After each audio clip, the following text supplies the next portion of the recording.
waxaan oran lahaa macallinow waa inaad shaqadaada ahaato qof shaqadiisa jecel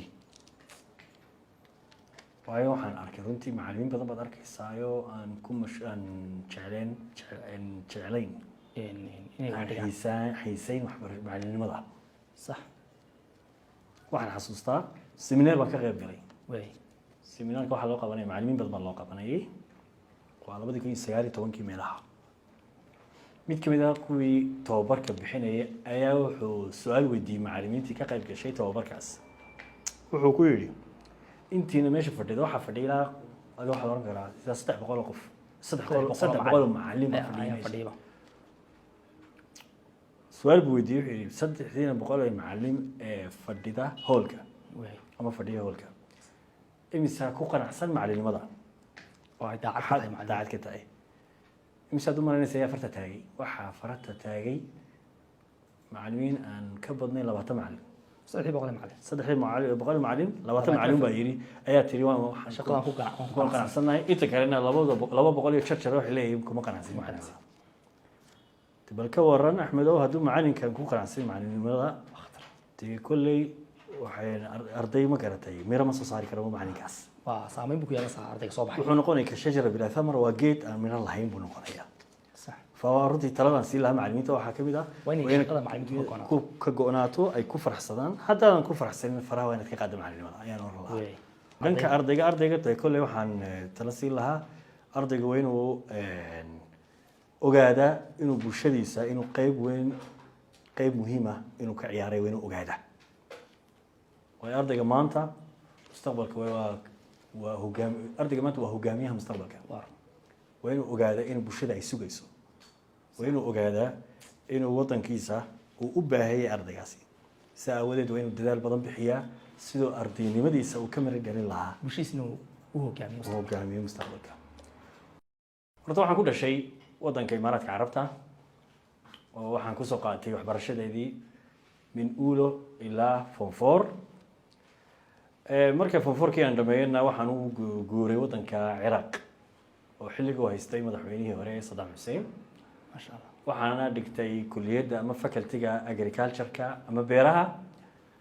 balse nasiib xumo maan dhammaystirin sababtoo ah sida ogsoon tihiin dagaal ayaa ka dhacay wadanka Ciraaq taariikhdii 2003 kadibna waxaan insha Allah taala aan u soo guuray ama aan imid wadankayga ee Somaliland sanadkii 2004 jaamacadii oo sii waday waxaana dhigtay qaybta luqadda carabiga iyo daraasaadka islaamiga kulliyadda luqadda carabiga iyo daraasaadka islaamiga ee jaamacadda Niileen heerkayga masterna waxaan ku bartay ama waxaan ku qaatay jaamacad leedahay al-Akademiyatu ad-Dawliya waxayna ku taalaa wadanka Masar waxaan ka qaatay mini master sanadkii 2021 tan ka hadlo sooyaalkayga ee waxbarasho muddada waxaan macallin laga bilaabo 2005 ilaa الآن waa muddo 20 sano ku dhawaad ah 20 sanadood sanad ay ka harsiin kaliya 19 sano 19 sano ayaa macallin ahaa iskuulo dhowra ayaan soo maray iskuulo ehliya private iyo iskuulo public ah ee dawli iskuulada private ka soo maray waxaan ku bilaabay horta Al-Huda Primary waa iskuul kamid ah iskuulada نعم اسكول ugu horeeyay aan ka hawlgalo macallinimada waxa kamid ah iskuulaad kan soo marayna secondary xataa soo maray Al-Huda secondary iyo Al-Huda primary iskuulaadka salaamo laftirkeeda waan ka hawlgalay qaybta boyska iyo qaybta girls Allah iyo nabadaba imaka salaka waxaan joogaa iskuulka Nuruddin oo kamid ah iskuulaadka ugu faacweyn wadanka Soomaaliya waliba qaybta labaad ee Nuruddin girls qaybtiisa labaad baan joogaa haddaan u gudbo iskuulaadka dawliga ah waxaan ka hawlgalay iskuulka Quulo Aadan iyo iskuulka imaka aan ka hawlgalo ee Dayguray labada iskuul baa dhanka ayaan ka galay naam waa dawliga weeyaan ma sha Allah oo intaas waa iskuulaadkan soo martay naam maadaama aad ahayd macallin 20 sano ku dhawaad macallimada ku soo jiray waa maxay caqabadaha haysta waxbarashada runtii caqabado badan baa haysata waxbarashada caqabadaasi waa caqabado dhanka ardayda ah caqabado waxa jirta dhanka macallimiinta ah tan ka bilowno dhanka ardayda caqabadaha waaweyn imka haysata ardayda waxaa ka mid ah ardaydii waxaad moodaa waqtigan ama sabanka xaadirka ah badankooda uma soo jeedaan tacliinta ama waxbarashada oo waxaad arkaysaa arday iskuulka imanaya caqligiisa laakiin iyo maskaxdiisa wax meel kale iyo waxyaabo kale iyo arrimo kale ku mashquulsan arrimaha ku mashquulsan ha noqoto arrimo fiican ama arrimo aan fiicnaynba oo sideedaba ilaahay subxaanahu wa tacaala wuxuu yidhi maa jacala allahu lirajulin qalbayn fii jawfi laba qalbi ilaahay bani aadamka muusi oo qofku hadduu tusaalaan ardayga waxbarashadiisa u jeesan waayo dee waxbarashadiisa kama miro dhelinayo tani waxbarashadu ka mashquulaya waxbarashadu ka mashquulaya sax ma ha noqoto kubad ha kugu mashquulo ama arrimo kale ama arrimo kale ha kaga mashquulo ama ganacsi ha ku mashquulo ama waxyaabo kale aan fiicnayn ha ku mashquulo waxaan oran kaas waa caqabada koobaad garatay dhanka ardayga waa ardayda iminka samanka waxaad moodaa arday badan ka mid ah ardayda iminka dhigatay iskuulaadka uma soo jeedaan waxbarashada caqabada labaadna waa caqabada la yiraahdo social media weeyaan waxaan oran karaa waa caqabad aad u weyn saameyn weyn ayuu ku leeyahay wala shaki ma laha waxaad arkaysaa niyo iskuulada horta qaar inkasta iskuulaadku ay mamnuucaan mobilada laakiin waxaa jiri karaa runtii ardayda qaar waxaa jirta mararka qaar mobilada ay iskuulka soo galaan si dhuumasho ah ay u isticmaalaan ama mobilada ay u adeegsadaan soo qaataan xisad buu ku jiraa facebook isagoo xisada ku jira ayuu facebook mashquulsan yahay snapchat buu ku mashquulsan yahay whatsapp youtube waxyaabahaas uu ku mashquulsan yahay social media waxaad moodaa in ardaydeena inay waqtigooda 90% inuu kaga cunay waa caqabad isaguna caqabad meeshan haysata weeyaan way waa caqabad oran karo ardayda runtii badan dhinacsiisay waxbarashada dhinacsiisay waa caqabada xagga media weeyaan caqabad saddexaad ma jirta caqabad saddexaadna waxaan oran karaa waa manhajka waxbarashada Somaliland ayaad moodaa inuu yahay manhaj aan la jaan qaadayn rabitaanka ardayga way inuu ka xoogay ka yar baxsan yahay ama inuu ka yar fog yahay waaqica wadanka iyo waaqica bulshada xagga manhajka oo markaan runtii aan ka hadlo maadadeeda kale markaan ka hadlayo waxaan dhigaa subjectka luqadda carabiga ayaan dhigaa luqadda carabiga waa luqad qiimo leh waa luqad sharaf leh laakiinse manhajka loo dhigay wax dhigashada luqadda carabiga aad mooday in wax badan ka qaldan yihiin oo mustawaha luqadda carabiga la dhigo iskuulaadka iyo heerka ardayga taagay way kala fog yihiin kaafi kala manhajkan ciraaqi waa manhajkii malaha markaan ugu foofosii baxay ay manhajka soo saaray 2017 meelaha imtixaan ku galay waaba waa sida wali sidii looma bedelin laakiin insha Allah taala qoloyinka manhajka waaxda manhajka hore waan u diray fariintaasi markaan waan u diri doonaa in insha Allah taala xagga manhajka inay ku dadaalaan subjectiga gumba mise waa may subjectiga oo dhan weeye laakiin ha u bataan subjectiyada social sida history-ga oo kale geography oo kale science waa gaar science waa science waxaan moodaa inuu ka yar nidaamsan yahay laakiin hal caqabad baa haysata science-ka waxaad moodaa capacity-giisa inuu aad u far yani inuu chapterada ku jira maadooyinka science-ka inuu aad badan yihiin oo iskuma dheeli tirnaa laakiin marka naftada ka hadlo maadada ka hadlo ka luqadda carabiga runtii manhajkan loo talagalay wax dhigista in loo dhigo ardayda waliba gaar ahaan secondary-gan ka hadlaya wax badan baa u baahan in la habeeyo oo la hagaajiyo oo lagu daro mawaadiic dadka ardayda jeclaysiinaysa luqadda carabiga halkaasna waa caqabad kale oo caqabad waa saddex caqabadood ayaan sheegnay xagga waalidka marka la eego waalidkii hore waalidkii hore waxaad moodaa inuu ahaa waalid garanaya qiimaha maxalliga garanaya ayaad moodaa waagii hore sax oo waalidkii hore waxay runtii xiriir wanaagsan la lahaan jireen macallimiinta iyo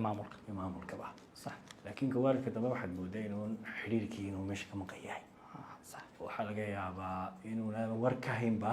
ardaygiisa ama caruurtooda ama mustawaha iyo heerka iyo xaaladooda waxbarasheed inay ka warhayn waagii hore istimaara la qiimin jiray soo yaa istimaara la ay qiimin jirteen qiimin jirnay maca primary primary istimaara oo ardayga qiimihiisa sheegaysa imtixaanka wuxuu keenay waalid guriga ardaygu qaadan jiray bariga aan qiimin imika xitaa wallahi Hadda qiimiya laakiin waxaan moodaa xiriirkii waalidkii macallimiintii iyo maamulka inuu hoos u dhacay ardayga maxaa jeclaysiin kara macallinka way maadaama tahay macallin 20 sano macallin soo ahaa waxyaabaha macallinka jeclaysiin kara ardayda waa habdhaqanka macallinka macallinku hadduu habdhaqankiisa wanaajiyo oo akhlaaqda wanaagsan ee suuban uu ardaygiisa la dhaqmo qasbiyan ardaygu jeclaanaya waa qodob قوي عربي بقى شراء قوي يصح لي أحسن إلى الناس تستعبد قلوبهم فطالما استعبد الإنسان إحسانه تدك قصة مفل هذا قصة مفل شو قلبي وضع إياه أدون سنة سياد كسبانيسا مركا أردية كل شفت وين هاتمد قلبي وضع هذا كريا كسبان كريا ما فهمتك هو قضب كلواتنا معلن كوين وهذا وعلن استردك له تواضع أرديس نحكي لكرا مشاكلاتkiisa xallin karaya marka qaar baahidiisa gudi dabooli karaya taha waa inuu xataa ardaygiisa la wareysan kara xaalkiisa sax waxyaabahan runtii ilaahay noo fududeeyay ka mid tahay in ardayda la saaxiibno oo marar fara badan xataa mashaakilaadkooda iyo hawlahooda haysataan la xallino alxamdulilah arrintaas waa arrin runtii jeclaysiin kara ardayga jeclaysiin kara macallin waxyaaba ku jeclaysiin kara habka wax u dhigaysa xitaa waa inuu ahaado hab fudud imika maadada luqadda carabiga maadooyinka ardayda inta badan ay necab yihiin laakiin markaad usoo jeclaysa waxaan ku jeclaysay alxamdulilah dee habka ugu fududaan ku jeclaysay waa wada casharkan sidiisa uma dhigo oo si mukhtasaro kooban baan u dhiga waayo hadda casharka siduu manhajka ku yara aduuda dhigta ardaygu ka yara caajisaya laakiin qodobada ugu muhiimsan u baahan ardayga taabsiiya waxaad tiraahdaa gabayadoo kale way xifdiyaanba galaas dhexdeeda ku xifdiyaan mise galaas dhexdiisa ku xifdiyaan ma sha Allah oo waxaan isku dayaa mar kasta inaan nashiido kasta ama gabi kasta inaan u luuqeeyo ardayda nashiidooyinkii waagii primary aniga soo bartay waan si xasuusta ma sha Allah sidii uun baad ugu dhaqantaa wali waa arrin farxad leh sidii uun baad ugu dhaqantaa inaad arday si xifdisiiso way jiraan arday badan u tiraada macallin sidii baan u xifdisanahay nashiidooyinka waagii primary waan xasuusta iyo gabayadii Mustafa Ciraaqi maxaa talo u diraysaa bulshada macallimiinta sidoo kale waalidka iyo maamulkaba سؤال هالكي سبرتي أيادك سؤال مهم ويرنتي حدان كوبي لابو معلم وإحنا والله معلم وين هذا الشقة هذا تقف شقة جعل وايو حن أركضنتي معلمين بدل بدل كيسايو أن كم مش أن جعلين حيسين وحبر معلمين مضى صح waxaan xasuustaa seminar baan ka qayb galay seminaarka waxaa loo qabanaya macallimiin badan baa loo qabanayay waa 2019 meelaha mid ka mid ah kuwii tababarka bixinaya ayaa wuxuu su'aal weydiiyey macallimiintii ka qayb gashay tababarkaas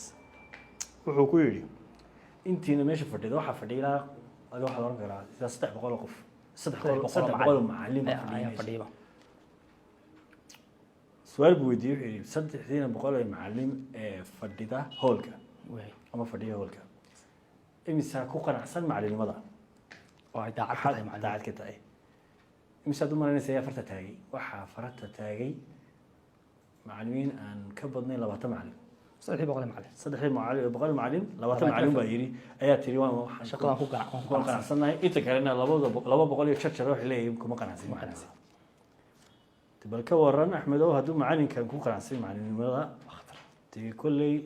وحين أرضي ما كرتي ميرا مصر صار كرمو معلم كاس وصامين بكو يا صار أرضي صباح وحنقولي كشجرة بلا ثمر وجيت من الله هين بنقوليا صح فوردي ترى نسيل لها معلمين تو حكمي ده وين قدر معلمين تو كجوناتو أي كفر حسدان حتى أنا كفر حسدان فرا وين تقدم معلم يا نور الله هذا بدون سنة معلمين كسيجرتو هو أنت على يا مدين تلاقي بقى كوكا شيء سنة إن كوسي شرو في كوت education كا معني تعليمته تو إنا كبحهم ما تشعري لكن stage كمعلمين كا طلعون ربعة لكن إنا كتبوا لكن ما تشعري إنا كبحوا في education كبح برشلونة وين يعني ما كهمين نقضي مثلا صار كورمير نقضوا in muasasadeed ii gaar inaan furto in maamulo noqdo saasaan ku hamiyay teatarkaagu sii xoojinaysa sii xoojinay macallimadii baan xoojinaya marka macallinku waa inuu ku qanacsanaado shaqada macallimadiisa macallimadiisa haddii kalena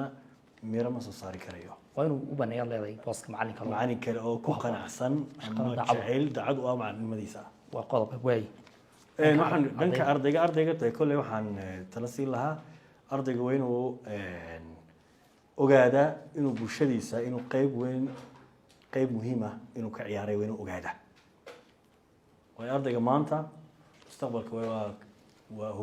ardayga maanta waa hogaamiyaha mustaqbalka waa inuu ogaadaa in bulshada ay sugayso waa inuu ogaadaa inuu wadankiisa uu u baahayay ardaygaasi si aawadeed waa inuu dadaal badan bixiyaa sidoo ardaynimadiisa uu ka maragelin lahaa bulshadiisna u hogaamiyo mustaqbalka waalidka ayaan fariin u dirayaayo waalidku waa inuu mas-uuliyaddu ilaahay saaray subxaanahu watacaala waa inuu ka soo baxaa oo ah tarbiyat alawlaad waa inay waalidku si fiican u tarbiyadeeyaan aruurtooda ay ka warhayaan waayo waxaan joognaa waqti aada isku adag waa waqti uu xumaanta ay aada u faafsan tahay waqtiga mukhadaraadkii iyo fawaaxishta ay badan tahay waxaa laga rabaa waalidka inuu taaka la socdo waalidkiisa rasuulkeena wuxuu yihi sala allahu alayh wasalam kullukum raacin wa kullukum mas-uulun can raciyati mid kasta ma garatay cidduu mas-uul ka yahay ilaahay buu weydiin doonaa maalinka qiyaamaha ardayga waalidku waa inuu mar kasta ardaygiisa ama wiilkiisa inuu soo raaco maaha waxaa dhacdo marka qaar in ardayda isku dhacaan macallimiintooda inuu mar kasta inuu la garab taagnaado in caruurtooda la garab taagnaado maaha waalidka qaar arrintan ku dhaqmaan way ku dhaqmaan ha ardaygiisa ilmihiisii oo qaldan buu yani macallinka usoo raacay hade waxaad arkaysaa matalan tusaale ahaan arday oo macallinkiisa ku qaldamay kadibna ay dagaaleen kaba soo qaad waalidka laga yaabo intuu iskuulka yimaado inuu la diriro macallinka waana ceebtaas waalidku inuu cadaali noqdaa hadduu inankiisa macallinka macallimiinta iyo nacam iyo ardayda haddii caruurtooda ay gardaran yihiin waa inay runta u sheegaan sax oo waxaad moodaan iyo mujtamaciina makadan bulshada iminka joogta in ardaydu ama caruurtu inay ka adag yihiin waalidkooda sax waana ceebtay inankaaga ama inantaada inay kaaga adkaato maama in adiga ka adkaata soo ma fariin waxaan siin lahaa maamulayaasha waxaan fariinta siin lahaa waxay tahay waa inuu iyaga laftarkooda ay ahaadaan qaar cadaaliyiina waa inay ahaadaan dad ma garatay fiisha leh dad ma garatay hadaf leh yool leh aragti dheer leh waa inaan noqon maarta dad shilmaanta ardayda ka urursanaya noqon waxaad arkaysa maamulayaasha qaar waxay xooga saareen inay fiiga ka ururiyaan caruurta bis ku fakeri maayo mustaqbalka inanka ama wiilka ilmaha mustaqbalkiisa ku fakeri maayo waa inuu ma garatay noqdaan yara tawkiidi waayadii hore waxaad moodaysay inay aada dhanka waxbarashada xoog la saari jiray mararka qaar ardaygu haddana lacagta aan bixinba way dhici jirtay haddana lagu dadaali jiro macallimiintu ilaa maamulku garab socon jiray way jirtaa arrintan maxaa iska bedelay wallaahi waxaad moodaa inay arrintaa wanaas inoo soo dhacayn weliba waxaan oran karaa wixii coronavirus ka dambeeyay 2020 wixii ka dambeeyay coronavirus waxaad moodaa iyo iskuulaad badan iskuulaadku dhamaaha iskuulaadka qaar inay xooga saaraan xagga finance-ka financial-ka inay xooga saaro maaha وينو انت اديكو خوغا ساري فيناشكا عيب ما فيناشكا واد ديب مالي waa wax muhiim ah هي دم lagu daboolay baahi badan lagu daboolay baahi macallinka baahi iskuulka lagu daboolay laakiin dhanka education-ka ama academic-ka waa in xoog aad saartaa si aad xoog u saaraysid dhanka financial sida weeyaan aqli kale waxbarashadu waxay noqonaysaa baraas bay noqonaysaa marka wax leedahay waa in macallimiintu halka ay maamulka kala yaa macallimiintu qudhooda maxaa talahaan macallimiintu qudhiina ma isku dhoodihiin oo macallimiintu ma wada shaqeeyaan xagga waxbarashada way wada shaqeeyaan alxamdulilah aad baa isku kaashata waliba gaar ahaan iskuulkeena aan ka hadlo nuurdiin way wada wax iskaashada macallimiinta iskaashadaan iyo kormeerayaasha iyo maamulkaba waas wada kaashata masha Allah awada barnaamijkeena intaasaynu ku soo koobaynaa gaarka ahaa barnaamijka maanta waxaa noogu marti ahaa macallinkeena weyn Mustafa Ciraaqi oo wada taqaantaan arday badan ama midho badan soo saaray intuu barnaamij lamida ku kulmi doono waxaan kaga tegaynaa barnaamijkeena ku soo afmeerinaa السلام عليكم ورحمة الله وبركاته